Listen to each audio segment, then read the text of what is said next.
예, 더운 여름날 시원한 소나기 같이 은혜의 찬양을 준비해서 해주신 우리 주영광 찬양대에 감사를 드립니다. 우리 앞뒤 좌우에 있는 분들하고 한번 이렇게 인사하시죠. 당신을 보니 내 마음이 시원합니다. 한번 인사하시죠.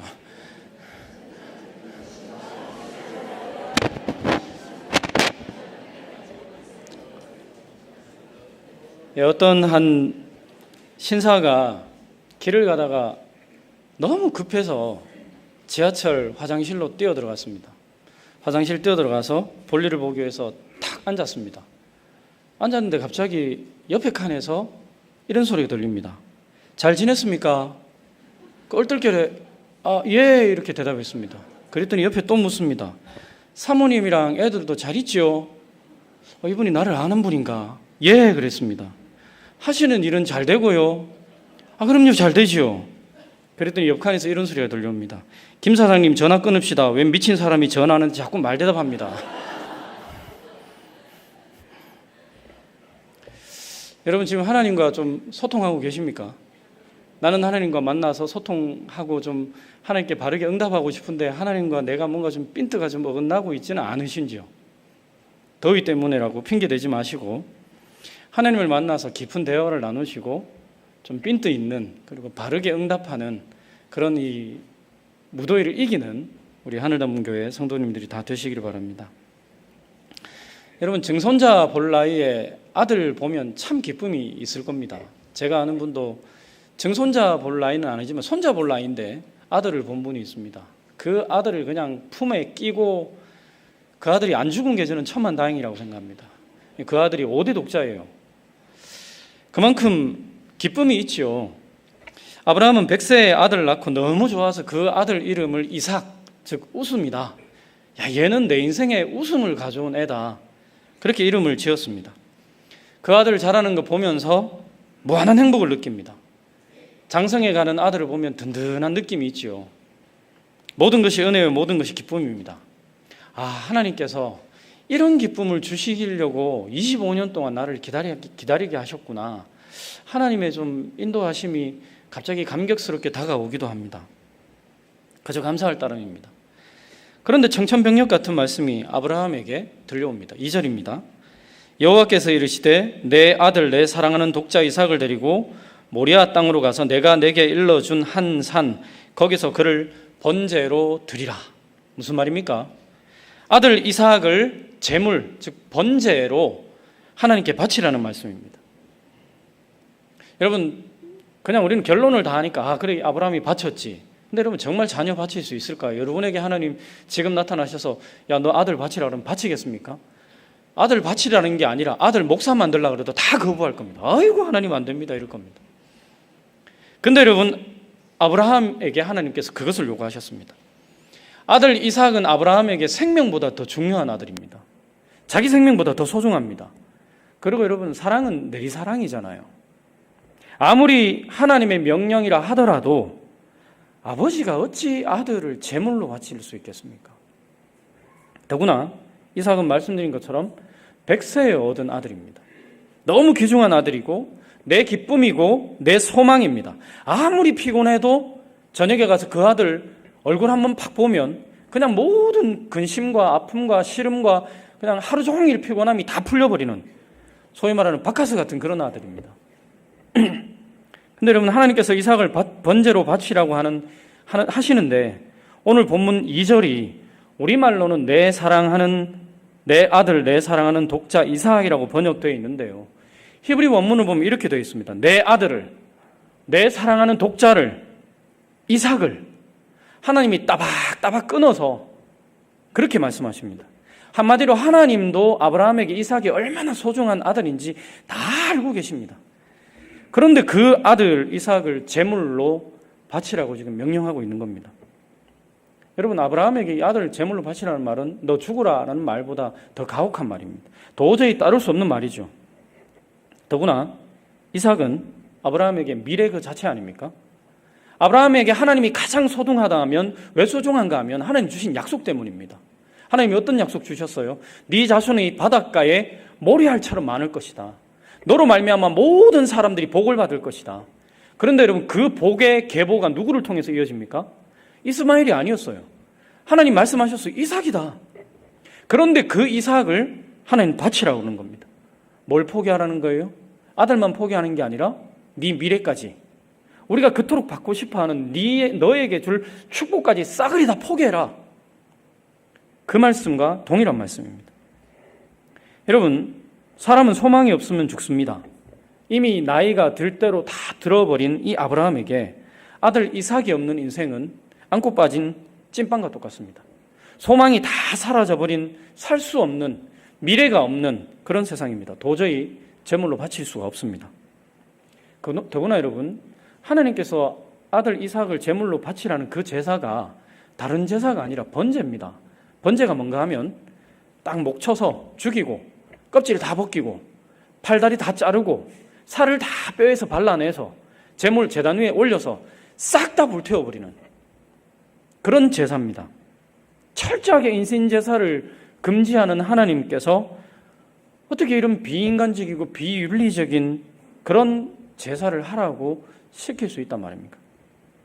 그리고 여러분, 아브라함이 이 명령을 받은 곳이 브엘세바 땅입니다. 브엘세바 땅은 하나님께서 아들 이삭을 제물로 바치라고 하는 모리아 땅과 그냥 엎어지면 코다할 데가 아닙니다. 75km 정도 떨어져 있습니다. 장성한 어른이 걸어가면 사흘 정도를 걸어가야 되는 길입니다. 참 아브라함 마음속에 이런 마음이 안 생겼을까요? 하나님 참 잔인하십니다. 차라리 이 자리에서 죽여서 번제라고 그냥 드리라 하지, 눈 한번 찔끔 감으면 되잖아요. 근데 여러분, 그 아들 데리고 사흘 길을 번뇌하면서 고민하면서 걸어가야 되는 그 길을 가서 바치라고 얘기합니다. 여러분, 우리 사람은 누구나 복받기 원합니다. 복받기 싫어하는 사람 아무도 없습니다. 크리스찬이라고 해서 별반 다르지 않습니다. 다 복받기 원합니다. 여러분, 여기 앉아있는 저도 여러분도 다 우리는 복받기를 원합니다. 그런데 여러분, 우리가 복받기 원하는 것보다 하나님께서 우리에게 더 큰 복을 주시고 싶어 한다는 사실을 알고 계십니까? 그래서 여러분, 예수 믿으면 누구나 하나님의 준비된 복을 받습니다. 그런데 이 복은 훈련을 거쳐야 받을 수 있습니다. 문제는 이 하나님의 훈련이 우리의 지식과 우리의 상식으로 이해되지 않을 때가 너무 많다는 거죠. 때때로 내가 충성함에도 불구하고 건강을 잃어버립니다. 헌신함에도 불구하고 재산을 잃어버리고 명예를 다 잃어버릴 때가 있습니다. 구차해질 때가 있습니다. 이럴 때 도저히 이해가 되지 않고 그 하나님의 훈련, 하나님의 뜻이 보이지 않고 받아들여지지도 않습니다. 그러나 여러분, 하나님께서는 우리가 감당할 수 있는 범위 내에서만 시험하신다고 성경은 기록하고 있습니다. 하나님 우리를 시험하시는데, 아브라함을 시험하시는데 뜬금없이 갑자기 시험하시는 게 아닙니다. 자신을 아브라함에게 다 알리고 계시하십니다. 처음 하나님께서 아브라함에게 찾아오셨죠. 찾아오실 때 복 주는 하나님으로 찾아오셨습니다. 네 떠나라. 그럼 내가 이 복을 주겠다. 복을 주겠다는 거예요. 그리고 아브라함이 떠나서 가나안 땅에 들어왔다가 기근을 만나서 바로 앞에 갔을 때 그 바로 앞에서 하나님께서는 또 다른 복을 주십니다. 조카 롯을 구할 때도 하나님 복을 주셨습니다. 복 주시는 하나님임을 아브라함에게 가르쳐 주셨습니다. 그러고 난 다음에 그랄로 내려가서 아비멜렉 왕에게 아내를 다 뺏길 뻔할 때 아브라함은 아무 힘이 없어요. 그 아내를 되찾아올 힘이 없는데 하나님께서 아비멜렉에게 나타나셔서 그 아내를 찾아오게 하십니다. 뺏길 뻔한 그 아내를 찾아오게 하셨다는 거예요. 경수가 아내 사라가 경수가 다 끊어지고 아브라함도 자식을 낳을 수 없는 그 100세에 아들 이삭을 낳게 하심으로 하나님은 내가 전능한 하나님이다 라는 것을 아브라함에게 알려주셨습니다. 이 모든 아브라함의 일생의 모든 사건, 일마다 때마다 아브라함에게 간섭하시고 개입하시고 섭리하심으로 하나님은 영원한 하나님이시라는 것을 알려주셨습니다. 인생의 수많은 사건, 사고를 통해서 하나님을 향한 아브라함의 믿음, 그 하나님을 아는 지식이 최고 절정에 오르게 한 이후에 하나님은 아브라함에게 그에 합당한 시험을 하십니다.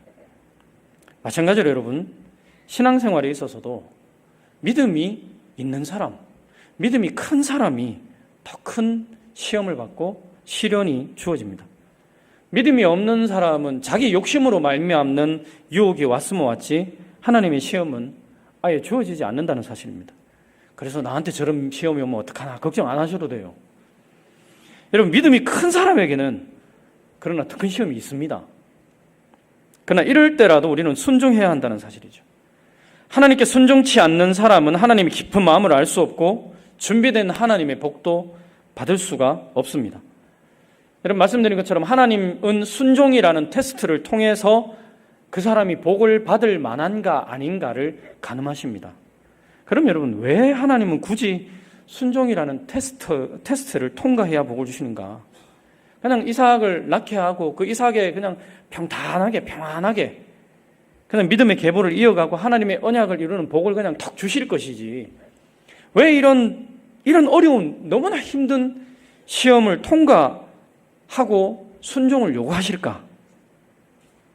여러분, 하나님은 아브라함을 믿음의 조상으로 부르셨습니다. 얼마나 큰 복입니까?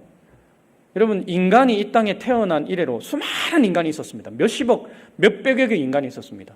그 인간들 중에 가장 큰 이름이 어떤 이름인지 아십니까? 아브라함입니다. 저는 저를 알고 저를 좀 좋아해 주는 사람 10,000명이 채 안 돼요. 아브라함은 지금 이 땅에 살아있는 사람들 중에 약 34억 명이 아브라함을 존경하고 따릅니다. 종교를 떠나서. 그만큼 큰 이름입니다. 믿음의 조상이 됐다는 얘기예요. 그런데 여러분, 믿음의 조상으로 부르심을 받은 사람은 그 믿음의 조상이 되는 가장 중요한 연결점인 내 자식이 내 소유가 아니라 하나님의 것임을 증명해내야 합니다. 하나님은 지금 아브라함에게 야, 네가 혈족의 조상으로 살래? 믿음의 조상으로 살래? 그걸 지금 묻고 계신 것입니다.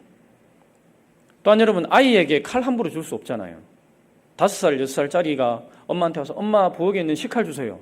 덥석 줄 부모 있습니까? 없죠. 왜냐하면 식칼이 가정주부에게 들려지면 참 귀한 도구지만 4살, 5살짜리에게 주어지면 자기를 해치는 무서운 흉기가 됩니다. 여러분, 하나님이 복을 주시지만 그 복을 유지하고 관리하고 그 복에 짓눌리지 않는 믿음의 힘이 없는 사람에게 그 복을 주시면 그 복은 그 사람을 찌르는 큰 무서운 흉기가 될 수 있다는 사실이죠. 그래서 여러분, 하나님의 복은 양날선 검과 똑같습니다. 그래서 하나님은 그 복에만 집중해서 복 때문에 하나님을 떠나고 그것이 그 복이 무서운 흉기가 되는 것이 아니라 그 복을 잘 관리하고 유지하고 그래서 대를 이어서 그 복을 이어갈 수 있도록 하기 위해서 그 자식을 바치는 순종을 지금 테스트하고 있다는 겁니다. 결국 여러분, 성숙한 그리스도인이 진정한 복을 받는다는 사실이죠. 그래서 하나님은 우리에게 복 주시기 전에 우리의 성장과 성숙을 먼저 요구하십니다. 하나님 복 주십시오 이렇게 기도하면 하나님 이 응답 주실 겁니다. 네가 먼저 크거라, 네가 먼저 성장하거라, 네가 먼저 성숙하거라. 그런데 여러분, 성장하고 성숙하는 데는 시험이 따르고 고난이 반드시 따르게 되어 있습니다. 고난은 2가지입니다. 하나는 하나님이 허락하시는 고난이 있습니다. 또 하나는 스스로 받는 고난이 있습니다. 하나님께서 복을 준비하시고 우리가 그것을 감당할 만큼 성장하고 성숙하기를 기다리시는데 우리가 성장하지 않고 성숙하지 않으면 그때 하는 고난 주십니다. 그것을 통해서 우리를 성장시키고 성숙시키기 위해서. 때때로 여러분, 자녀가 병들지요. 사업이 힘듭니다. 애매하게 관계가 깨지기도 합니다. 우리에게 준비된 복을 주시기 위해 우리를 성장시키고 성숙하게 하시는 하나님의 손길임을 믿으시기 바랍니다. 여러분, 또 하나 훨씬 지혜로운 방법이 있습니다. 그냥 아무것도 하지 않다가 애매하게 고난당하고 시험당하는 그런 일 말고요, 스스로 고난당하는 좋은 방법이 있습니다. 그게 뭔가 하면, 여러분, 우리 교회는 바나바 사역이 있죠. 1:1 제자영역 성경부 이제 모집하고 있습니다. 그리고 TD가 있고 다일이 있고 또 여러분, 지금 여름 여러 가지 성경학교와 수련회가 지금 진행되고 있습니다. 교육부의 교사를 비롯해서 식당 여러 가지 봉사할 거리들이 너무 많습니다. 그런 여러분, 봉사와 섬김의 기회에 그 자리에 있으시기 바랍니다. 그게 스스로 받는 고난이에요. 봉사하고 섬기면 남보다 일찍 일어나야 됩니다. 주일날만 오는 게 아니라 평일날도 와야 합니다. 토요일까지 열심히 봉사하고 또 주일도 와야 합니다. 우리 어떤 권사님들이 이렇게 얘기하세요. 여름 사역 지나고 겨울 봄 돼서 막 이런저런 사역을 교회에서 하다 보면 어떤 권사님들은 월요일 안 오시고 화요일, 수요일, 목요일, 금요일, 토요일, 주일 다 오시더라고요. 그래서 제가 그런 권사님들한테 이렇게 말씀드립니다. 권사님 신학교 가시소. 그래서 전도사 하세요. 뭐 이렇게 얘기합니다. 그러면 그거 안 하면서 매일마다 거의 우리 사역자들하고 교육자들하고 비슷하게 나오셔가지고 봉사하시면 힘들까요? 안 힘들까요? 힘들어요. 그게 여러분 스스로 당하는 고난이라 할 수 있겠죠. 그 봉사 안 하면 안 한다는 욕만 먹지만 봉사하면 온갖 욕을 다 먹습니다. 그런데 여러분 자라나는 기쁨이 있습니다. 예수 그리스도를 닮아가는 기쁨이 있고 그때 더 성숙합니다. 그 성숙 이후에 주어지는 복이 진정한 복이 된다고 하는 말씀이죠. 이 하나님께서 지금 아브라함에게 주실 영원한 복을 준비하시고 아브라함을 테스트하고 있는 중입니다. 이러한 하나님의 말씀에 아브라함은 즉시 순종합니다. 1절 말씀을 보니까 하나님께서 아브라함을 시험하시려고 그를 부르십니다. 여기서 불렀다라는 말이 큰 소리로, 예를 들어서 상가봐 이렇게 부르는, 큰 소리로 부르는 카라라는 단어를 쓰지 않습니다. 어떤 단어를 쓰는가 하면 그냥 평소에 대화할 때 상가봐 이렇게 부르는 것처럼 대화할 때 부르는 아마르라는 히브리어 단어를 쓰고 있습니다. 그만큼 아브라함은 평소에 하나님께 민감하게 집중하고 있었다는 거예요. 그래서 하나님께서 청천벽력 같은 소리로, 천둥 같은 소리로, 우레 같은 소리로 아브라함아 이렇게 부르지 않고 그냥 친구 대하듯이 야 아브라함아 이렇게 불러도 아브라함은 즉시 대답할 수 있었다는 거죠. 내가 여기 있나이다. 그리고 아브라함은 아들 이삭을 번제로 바치라는 하나님의 음성을 듣습니다. 그러고 난 다음에 여러분 아브라함의 태도가 여느 아버지와는 좀 다릅니다. 3절을 보니까 아브라함이 아침에 일찍 일어났다고 기록하고 있습니다. 저 같으면 늦게 일어납니다. 사흘길인데 하루라도 더 늦어야죠. 아들 죽이는 거 더 늦게 죽여야죠. 저 같으면 해가 중천에 뜨도록 일어났을 겁니다. 근데 아브라함은 아침에 일찍 일어났습니다. 여러분 아브라함은 사랑하는 독자 이삭을 바치라는 하나님의 말씀에 순종해서 아침 일찍 일어나서 번제할 모리아 땅으로 갑니다. 거기에는 주저함이 단 1도 없습니다. 심지어 아내 사라와 상의도 하지 않습니다. 여러분 우리 같으면 어떻게 하겠습니까? 아내와 상의해야죠. 왜? 아내가 막아줄 거니까. 그리고는 하나님께 이렇게 핑계 대면 되잖아요. 주님 저는 바칠 수 있는데 우리 아내 때문에, 남편 때문에, 아버지 때문에, 부모 때문에, 자녀 때문에 이런저런 핑계대면서 순종하지 않는 것을 정당화합니다. 말이 참 많아지죠. 그러나 여러분 하나님께 순종하는 아브라함은 다른 사람과 상의하지 않습니다. 즉시로 아침 일찍 일어나서 말씀대로 순종합니다. 말씀에 순종하기로 결정하는 것은 여러분 믿음 적은 사람과 상의하는 게 아니에요. 어떤 분들 보면 이런 순종 저런 순종을 하나님이 요구하실 때 혹은 교회에서 이런 순종 저런 순종 이런 헌신을 요구할 때 상의하긴 하는데 참 믿음 없는 분과 상의해요. 그러고는 안 되겠는데요. 그렇게 하는 게 아니란 얘기입니다.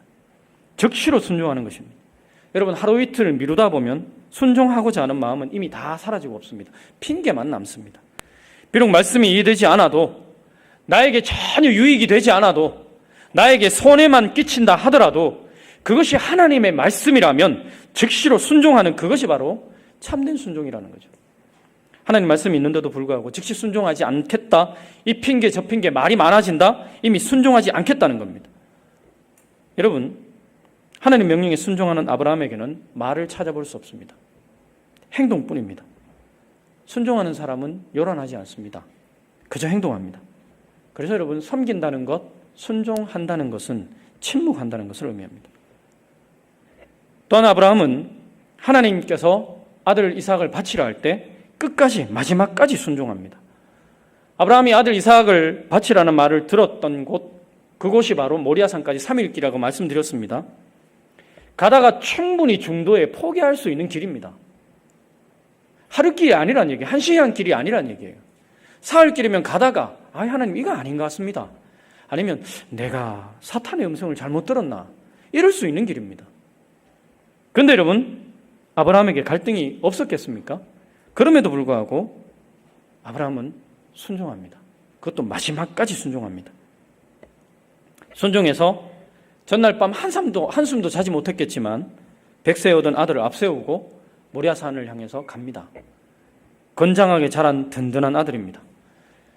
자신의 생명보다 더 귀하고 자신의 소망인 그 아들이 아무것도 모른 채 지금 앞장서서 자신의 죽을 곳을 향해서 가는 이 아들을 볼 때 아비의 마음이 어떻겠습니까?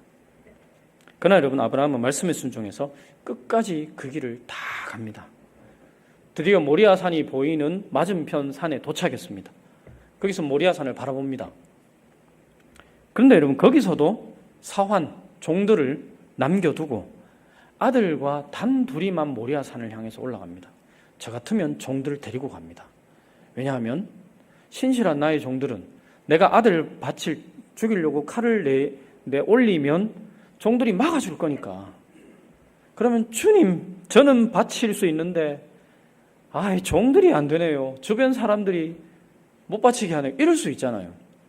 여러분, 아브라함은 지금 그 핑계마저도 원천적으로 막아버리는 겁니다. 이제 아들과 아브라함 두 사람만 모리아산을 오릅니다.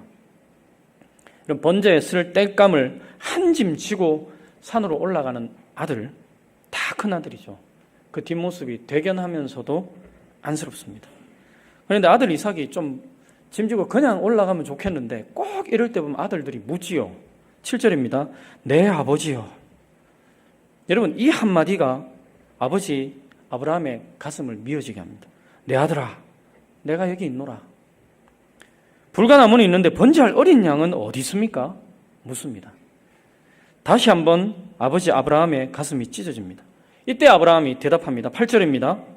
내 아들아, 번제할 어린 양은 하나님이 자기를 위하여 친히 준비하시리라. 여러분, 아브라함의 위대한 고백입니다. 지금 아브라함은 전혀 하나님의 뜻이 이해가 되지 않는 상황에서 그렇지만 하나님을 믿고 순종하고 있습니다. 여러분, 우리는 결말을 다 알아요. 왜? 성경을 읽었으니까. 그래서 여러분, 우리는 이 본문을 보면서 쉽게 히브리서 11장 17절부터 19절을 떠올립니다. 그 말씀이 이런 말씀입니다. 아브라함은 시험을 받을 때에 믿음으로 이삭을 드렸으니 저는 약속을 받은 자로되 그 독생자를 드렸느니라. 저에게 이미 말씀하시기를 내 자손이라 칭할 자는 이삭으로 말미암음이라 하셨으니 저가 하나님이 능히 죽은 자 가운데서 다시 살리실 줄로 생각한지라. 비유컨대 죽은 자 가운데서 도로받은 것이니라. 우리는 이 결말을 알아요. 그러나 여러분, 아브라함은 모르고 있습니다. 여러분, 지금 아브라함은 결말을 알지 못합니다. 이쯤이면, 이 정도 시험하셨으면 하나님 나타나셔서 막아주실 만한데 하나님 나타나지 않습니다. 잠잠합니다. 그러나 마지막까지 하나님 말씀에 순종합니다. 드디어 모리아산을 다 올라갔습니다. 두 사람이 함께 제단을 쌓습니다. 아직까지 하나님이 아무런 말씀이 없습니다. 제단을 아들 이삭과 함께 다 쌓고 난 다음에 아버지 아브라함이 아들 이삭을 묵묵히 결박합니다. 하나님이 여전히 아무 말씀이 없었습니다. 잠잠하십니다.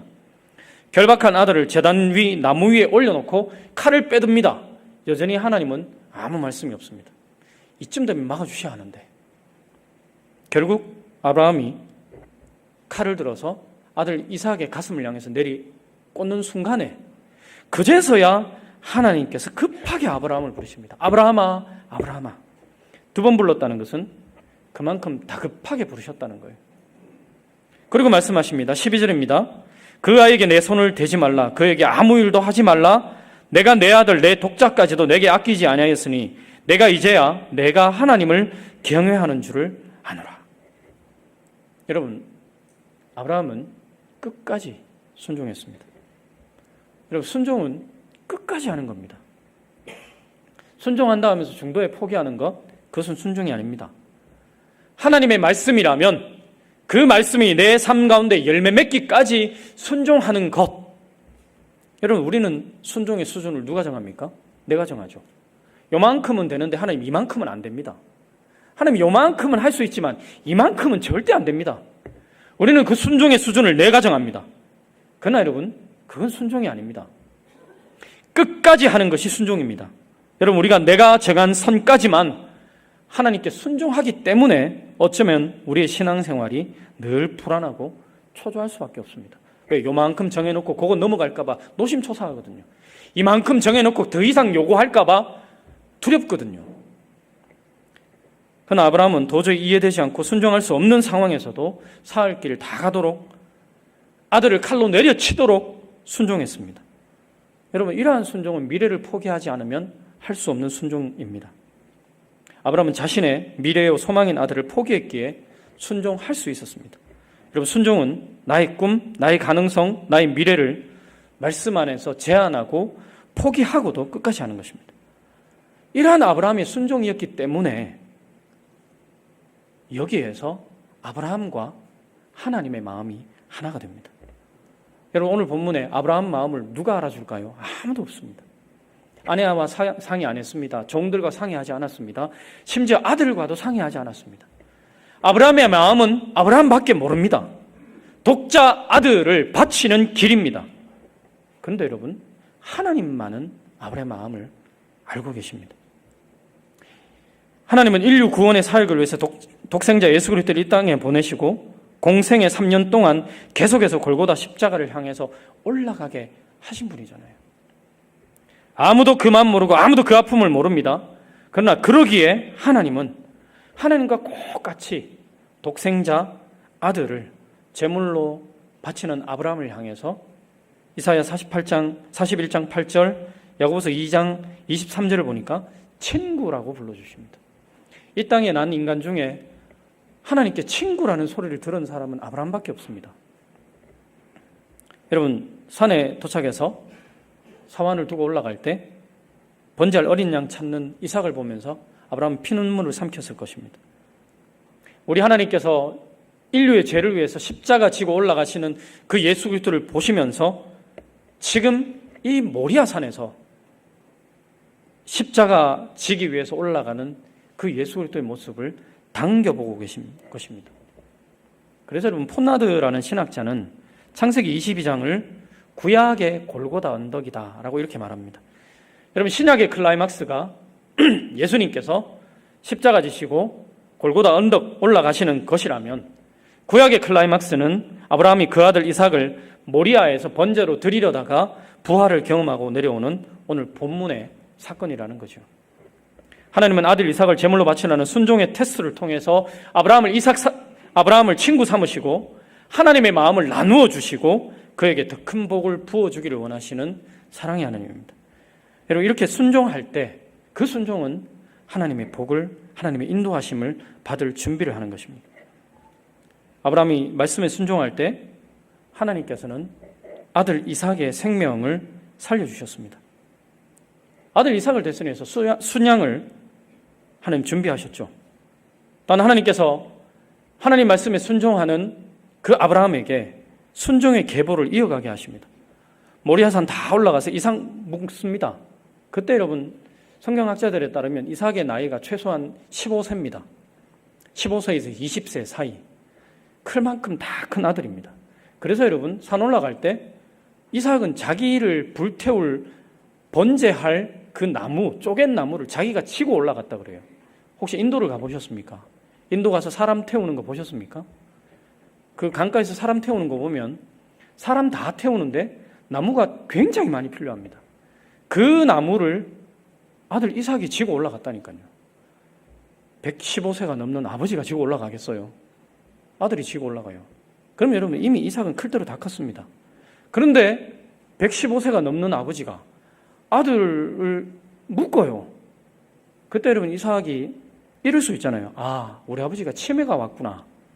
내가 양으로 보이는구나. 아버지 치매 노인 전문병원으로 갑시다.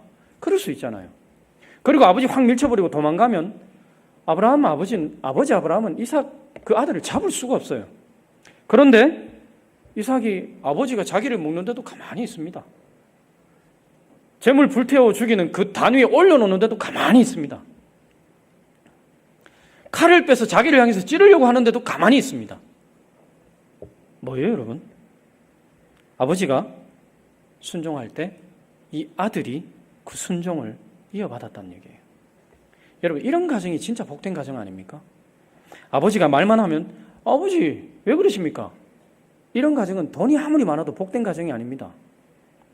여러분, 아브라함은 75세에 하나님의 부르심을 받은 이후에 처음 서두에 말씀드린 것처럼 아들 이삭을 낳고 115세가 넘는 이 40여 년 동안 하나님을 충분히 경험했습니다. 심지어 영원하신 하나님까지 경험했습니다. 눈에 보이지 않는 하나님 알고 있습니다. 그러나 이삭은 하나님 눈에 안 보이니까, 눈에 보이지 않는 하나님 몰라요. 그럼에도 불구하고 그 이삭은 눈에 보이는 아버지 아브라함을 믿었기 때문에 그 아버지가 믿는 하나님을 믿을 수 있었다는 사실이죠. 그래서 아버지가 결박해서 제단 위에 올릴 때도 가만히 있었습니다. 대단한 순종 아닙니까? 여러분, 우리가 자식과의 관계가 이래야 되지 않겠어요? 눈에 보이지 않는 하나님은 모르지만 눈에 보이는 내 아버지, 내 어머니가 하나님께 순종하는 모습을, 그 모습을 보고 하나님이 계시구나, 전폭적으로 하나님을 신뢰하는 그 자녀들이 있을 때 믿음의 계보가 이어진다는 사실이죠. 정말 자녀가 순종하기를 원하십니까? 우리부터 먼저 하나님께 순종하십시다. 또한 여러분, 하나님께서 이삭을 살려주셨습니다. 살려주실 때 한번 그림을 한번 그려보십시오. 산 이쪽 편에서는 하나님 말씀에 순종해서 아들 이삭과 아버지가 짐을 지고 산을 올라갑니다. 그런데 이쪽 편에서는 하나님 말씀에 순종해서 양 한 마리가 올라가고 있습니다. 어디서 만나요? 정상에서 만났습니다. 결국 하나님 뭘 받으십니까? 아들 이삭의 피를 받는 것이 아니라 그 아들을 대신해서 순양의 피를 받으셨다는 거죠. 본문 13절을 보시면 아브라함이 눈을 들어 살펴본 즉 한 순양이 뒤에 있는데 뿔이 수풀에 걸려 있는지라 아브라함이 가서 그 순양을 가져다가 아들을 대신하여 번제로 드렸더라. 여기서 여러분, 순양의 뿔이 걸린 그곳이 바로 수풀입니다. 수풀. 그 수풀은 아브라함이 아들을 앞세우고 올라올 때 아브라함이 올라가는 그 길을 방해했던 덤불이에요. 나지막한 덤불이에요. 근데 여러분, 그 덤불이 산 올라갈 때는 아들에게도 아버지에게도 산 올라가는 걸림돌이었는데 산을 다 올라가고 나니까 그게 뭐가 됐습니까? 아들의 생명을 살리는 수풀이 됐습니다. 올라갈 때는 이 덤불이 아픔이나 고통처럼 보였는데 다 올라가고 나니까 아픔이요 고통이었던 그것이 순양이 걸리게 하는 하나님의 은혜가 됐다는 거죠. 여러분, 우리 삶에도 이런 수풀이 있지요. 육체적 수풀, 나를 걸고 넘어지는 육체적 수풀, 나를 걸고 넘어지는 경제적 수풀이 있습니다. 내 앞길을 턱턱 막아서는 인간관계에 어려운 수풀이 있습니다. 내가 피하고 싶은 그 수풀이 있다는 얘기예요. 그러나 여러분, 내가 하나님과 바른 관계 속에서 순종의 길을 묵묵히 걸어갈 때 그 수풀은 때가 되면 나를 위해 예비하신 하나님의 은총이 된다고 하는 사실입니다. 여러분, 아브라함이 말씀에 순종할 때 마지막으로 하나님의 기억하신 바가 됩니다. 아브라함이 아들 이삭을 바쳤던 이 모리아 산에 역대 3장 1절을 보니까 솔로몬이 여호와의 전 건축하기를 시작했다라고 기록하고 있습니다. 여러분, 다른 사람은 이 장소를 다 잊어도 수천 년이 지나는 동안 어떤 사람도 이 장소를 기억하지 못하는데 하나님은 아들 이삭을 독생자를 바쳐드렸던 그 장소를 지금 기억하고 계셨다는 거죠. 당시에는 독생자 예수 그리스도의 십자가를 이삭을 통해서 미리 당겨보신 하나님입니다. 그러기에 순종으로 아들을 바친 이 자리는 하나님이 이 자리가 인류의 구원의 자리요 아버지 하나님의 마음이 가장 극명하게 드러나는 자리이기 때문에 그 자리를 기억했다는 사실입니다.